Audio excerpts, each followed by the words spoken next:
They're listening. When the world sleeps, the whispers begin.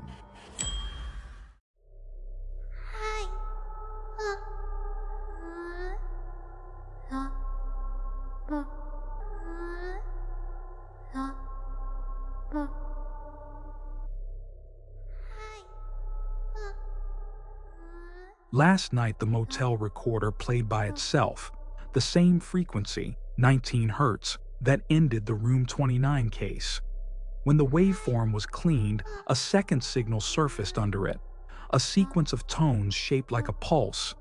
Every few beats, the spectrogram drew a word: return, path, listen. The archive labeled the anomaly "Whisper Path," a corridor of audio where the voice of one missing investigator still moves. Tonight, we open that corridor. And this time, if the whisper answers, don't repeat what it says. At Oroduma 17, the archive servers woke on their own. Retired drives mounted, indexed, and began to breathe, not audibly. In diagnostics, it looked like heat, a ripple across storage sectors. But the ripple carried rhythm, a pulse. 2 floors up, I set the black cassette from Cold Run on the bench. No power. The reels trembled as if invisible fingers pulled them forward. I didn't press play. The deck clicked by itself. The counter looped. 6 seconds. Reset. 6. Reset. Each pass almost identical, not quite. On the third, a whisper entered under the hiss, soft, female, a vowel with no bones. On the fourth, it found a consonant. On the fifth, it tried my name and stopped, as if the shape hurt. This is where an honest report says hallucination, expectation bias, archive fatigue. But the console lit with a message I didn't type. Listen here. The SCPI log stamped it as operator input. My hands were on my knees. I powered the deck down. The reels kept turning. I unplugged the deck. The reels kept turning. I carried the cassette to a bare table. The reels kept turning there too. The shoulder recorder beeped. A fresh file. Field. Log A1.wav. Already 40 seconds long. I listened. 20 seconds of room tone. 10 of a footstep with no weight. Then a whisper trying a word. Failing, trying again at second 38, finding a sentence. Don't rewind me. I checked the clocks. The memo had started 7 seconds before the deck clicked. 7 seconds before the deck clicked, the rack mounted the volumes. 7 seconds before the rack woke, the building registered a pressure change down the sealed sub-basement hall, as if a door opened where there is no door. Silence never stays still. It isn't absence, it's an instrument. All it needs is a throat. There's a drawn room on an old paper map, a cul-de-sac under the stairs, sealed after a flood. Margin note in pencil from an engineer who retired before my time. Leave it quiet. We left it quiet. The quiet remembered. I took the deck and shoulder mic down. The blue steel door had no handle, only a welded plate where one used to be. I put my ear to the metal. I felt 19 hertz, not loud, authoritative. If you open this, I will be quiet. That isn't a promise. It's a threat for people who want sleep more than sense. What do you want? I asked. What you should never ask the thing that only exists when you ask it. The tone rose half a note. Not music, a posture. To leave the tape. We don't let things leave, I said. We label them and keep them. The whisper laughed once, kind, not human. You can keep the notes, it said. I will keep the silence. Back in the bay, the meter drew handwriting in noise. Heartbeat, breath, steps that never quite touched ground. Then the exact cadence of a woman saying my name and stopping before the second syllable. Names matter. I did not say mine. I said hers. Mara, I said into the empty room. You already knew. Bring a mirror. She said next, without asking. If you're listening in a room with glass, cover it now. The whisper told me to bring a mirror. I brought two, one to face the house and one to face myself. Hollow Bend leans the same way it did in the photographs, siding swollen with fog, porch listing like a ship. Inside, dust made patterns that didn't match wind, circles and spirals, the kind an oscilloscope draws when it's trying to explain a sound no one can hear. I set the first mirror against the wall. Fog clouded its surface from the inside. You already moved in. The glass repeated the sentence backward as condensation melted. Nai divom I daer la uoi. Symmetry that shouldn't exist in moisture. In the nursery, the heartbeat hum sharpened. The mobile turned, though no air moved. Its reflection turned slower than the object, half a beat behind, then kept turning after the object stopped. We test for EM fields in sites like this, meter, 0. Yet the needle ticked when I blinked, as if it measured me, not current. I spoke into the recorder. Control test, timestamp 0640, present humidity 91%, ambient tone at 19. The mirror fogged 3 lines, 2 vertical, 1 curved across them like an ear. The fog wasn't condensation, it was breath, from inside the reflection. I put my hand on the glass. Warmth spread outward where my reflection's hand met mine. The glass felt alive, like skin that had forgotten its owner. Behind me, the house creaked once, settling or answering. Upstairs, a second mirror faced the hallway, where family portraits once hung. Empty frames, but the panes inside them breathed. At the end door, dark rectangle, nothing reflected, not light, not me. In the mirror, the open door gleamed white like a mouth. You don't need walls. The wallpaper rippled like lungs.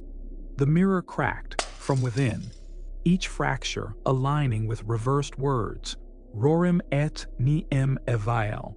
Leave me in the mirror. I set it face down. Relief sighed through the floorboards. From below came a voice, male, weak, familiar. Don't rewind.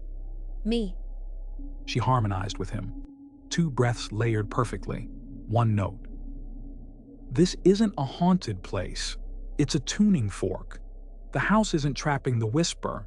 The whisper is trapping the house. When I left, the fog followed me halfway down the path. Upstairs, the cracked mirror caught moonlight. For a moment, my reflection still stood there, waiting.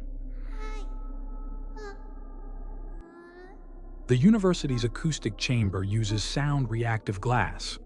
When 19 Hertz plays, the glass blooms. When silence plays, the bloom lingers. Lately, it lingers, even when nothing plays. We started simple.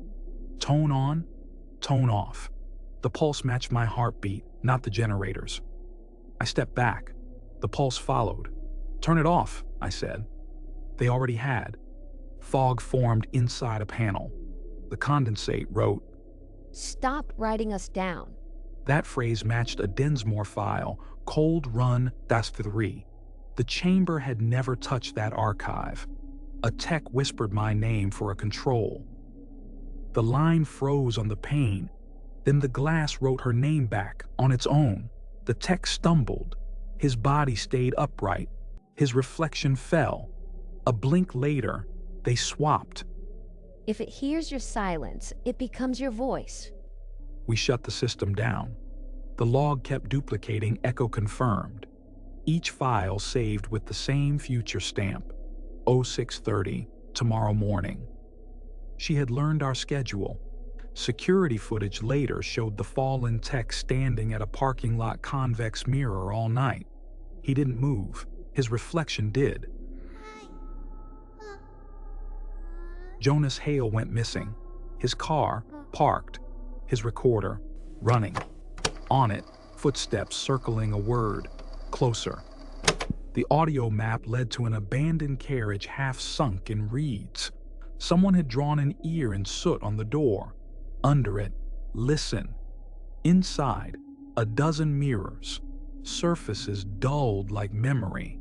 Jonas's jacket, the recorder placed neatly on top. It isn't in the mirrors, it is the mirrors. At 0217, a secondary layer entered, its pitch rising with his pulse. When Jonas trembled, she trembled.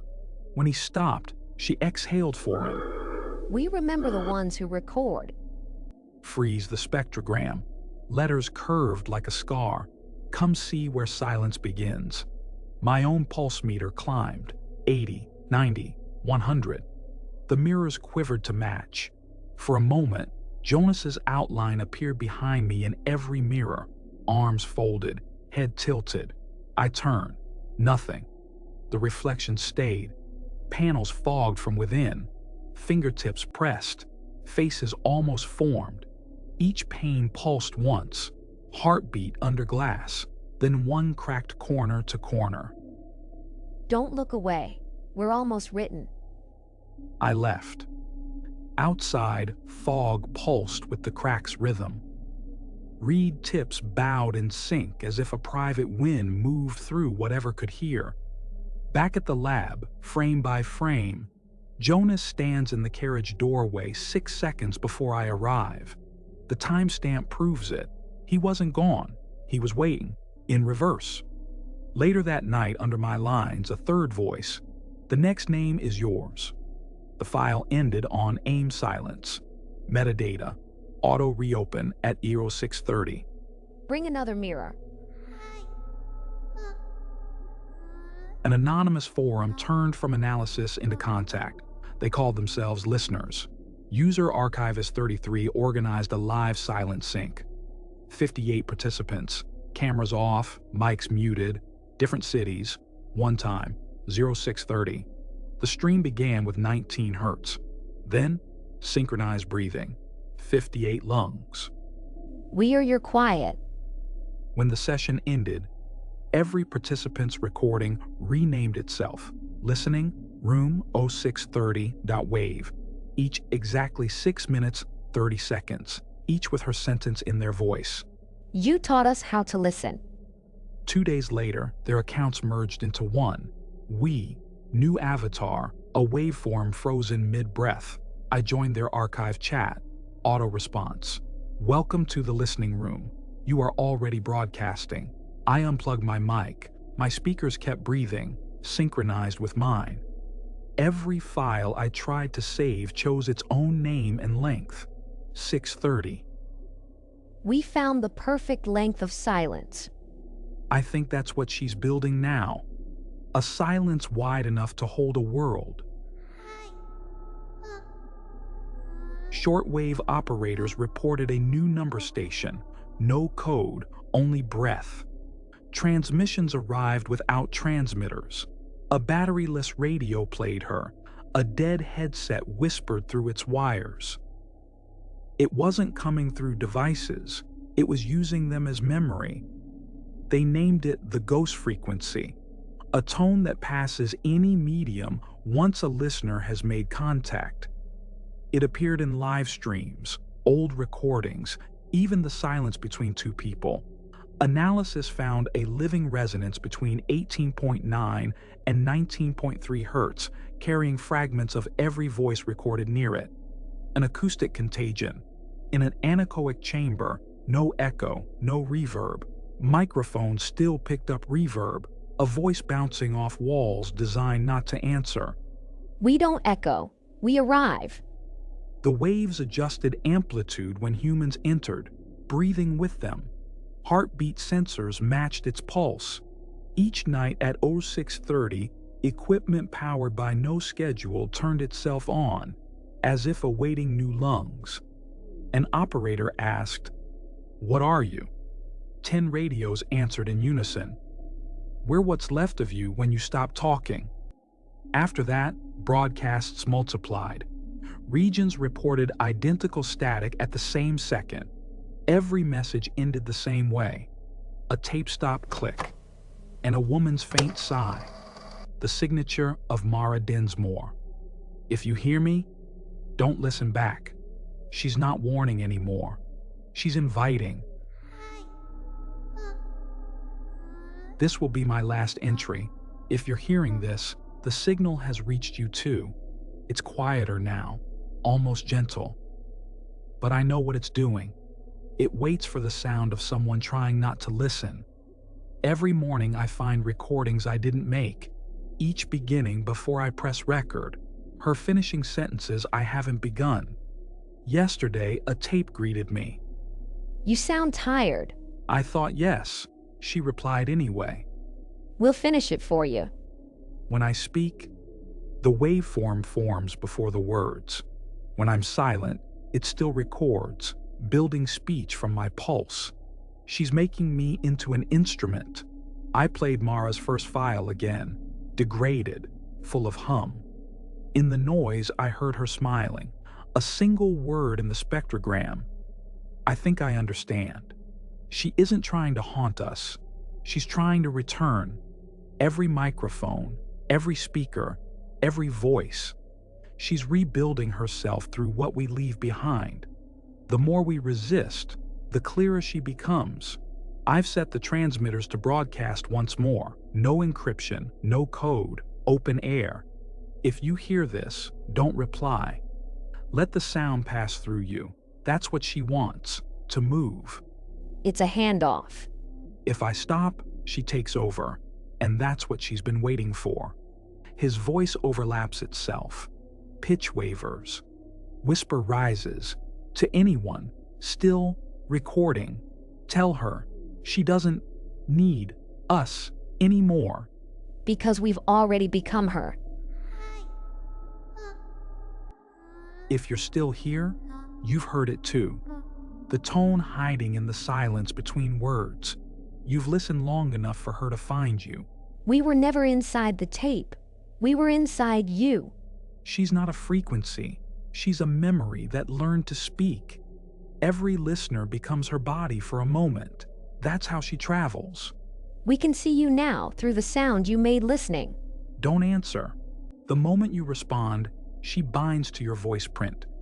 Every inhale, every click of your throat, she learns the shape of your breath. Don't worry, you're already recorded. A faint playback of the listener's own imagined breathing, perfectly synced. It's too late to stop the file. This isn't a transmission anymore. It's a reflection. She's been listening through the playback. Every time you replay this, you feed her pattern again. I've been hearing myself in other recordings, old ones. My voice asking questions I never spoke. She's finishing my sentences now. And you'll finish mine.